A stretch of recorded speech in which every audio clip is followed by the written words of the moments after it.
Welcome to the Genius Factory. Enjoy the video. You start by confirming prerequisites, a published app and an active Google account.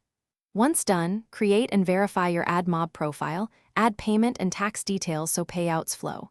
Next, choose ad formats, banner for steady CPM, interstitial for session breaks, rewarded for engagement, because format choice directly affects RPM.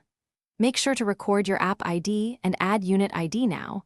You will need them in the integration step that follows, so organize them in one place. You now integrate the Google Mobile Ads SDK into your app. Follow platform guides and confirm app ID and ad units are correct to avoid revenue loss. Once integrated, place ads where they fit user flows, top or bottom banners, interstitials at level ends, rewarded on opt-in screens, because placement impacts engagement and RPM. Then enable mediation to access more demand, set eCPM floors prudently, and run a /B tests on placement, frequency, and creatives to improve fill rate and earnings over time. You finish by scaling and monitoring.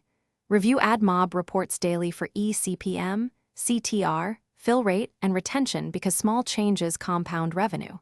Once confident, scale user acquisition with targeted campaigns and ASO.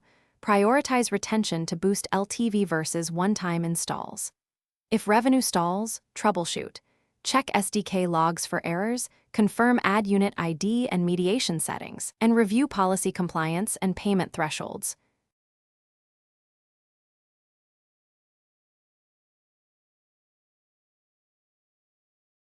Thanks for watching. If you found this helpful, don't forget to like and subscribe.